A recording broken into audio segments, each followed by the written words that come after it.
আমাদের দেশে একটা রাজনৈতিক অপসংস্কৃতি চালু আছে, সেটি হলো হরতাল। যদিও বিগত স্বৈরাচারী আওয়ামী শাসন আমলে, বিশেষ করে শেষের দিকে, এই হরতালটা বিরোধী দলগুলি আর করে উঠতে পারে নাই। তার কারণ তারা অনেকটাই কুণ্ঠাসা ছিল, তাদের নেতাকর্মীরা জেলে ছিল এবং সাধারণ মানুষ থেকে তারা একরকম বিচ্ছিন্ন হয়ে গিয়েছিল। ফলে হরতাল বলতে আসলে তেমন কিছুই দেখা যায় নাই, বা হরতাল ডাকলেও রাস্তাঘাট, শহর বন্দর, দোকানপাট সব কিছুই মোটামুটি স্বাভাবিকভাবেই চলছে। কিন্তু এই হরতাল এটা কিন্তু আমাদের দেশের রাজনৈতিক দলগুলোর দেশের ভিতরে অরাজকতা সৃষ্টি করার, নিজেদের দাবি দেওয়া যৌক্তিক হোক কিংবা অযৌক্তিক হোক, কোনো একটা ইস্যুকে কেন্দ্র করেই হরতাল ডেকে সরকারকে বেকায়দায় ফেলার, চাপ প্রয়োগ করার একটা অপকৌশল। এই জন্য এটা কিন্তু তারা খুব ভালোভাবেই হরতালকে ব্যবহার করছে এবং একই সাথে এটাকে তারা তাদের অধিকার হিসাবে বিবেচনা করে। কিন্তু তারা তো মাঠে ময়দানে আসলে সাধারণ মানুষের সাথে সেভাবে থাকে না, কাজ করে না। তারা সব সময় চায় একটা ইস্যু দাঁড়াক, আমরা হরতাল ডাকি, আমরা অবরোধ ডাকি, আমরা সরকারকে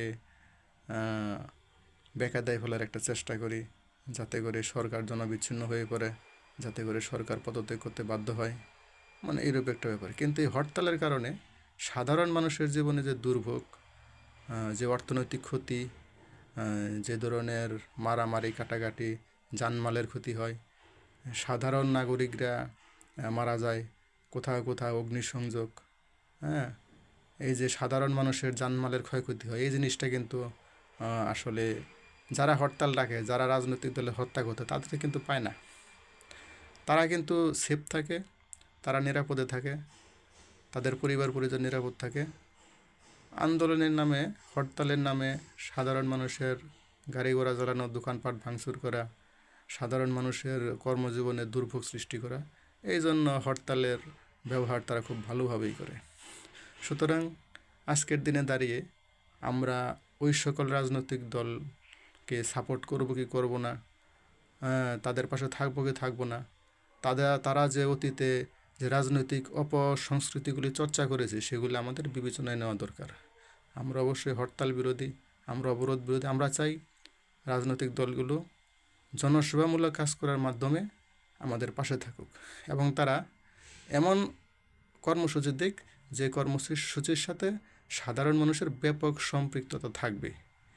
সাধারণ মানুষ রাস্তায় নামে না, কিন্তু দলীয় ক্যাডার গুন্ডাদের দিয়ে হরতাল করে, মারামারি কাটাকাটি করে দেশের ভিতরে অরাজকতা তৈরি করা, এই ধরনের রাজনৈতিক কালচার আমরা চাই না। এবং আমরা অবশ্যই ওই সকল রাজনৈতিক দলকে বয়কট করব যারা অতীতে এই ধরনের কার্যকলাপ করেছে।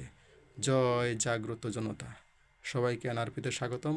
বাংলাদেশ ন্যাশনাল রিফরমেশন পার্টি একটি নতুন রাজনৈতিক দল, ধর্মনিরপেক্ষ গণতান্ত্রিক রাজনৈতিক দল। এই দল চিরেই সংগঠিত হবে এবং আমরা সবাই এই দলের সাথে যুক্ত থাকব। এই দলের ফেসবুক পেজগুলি ফলো করব। জয় জাগ্রত জনতা। আল্লাহ হাফেজ।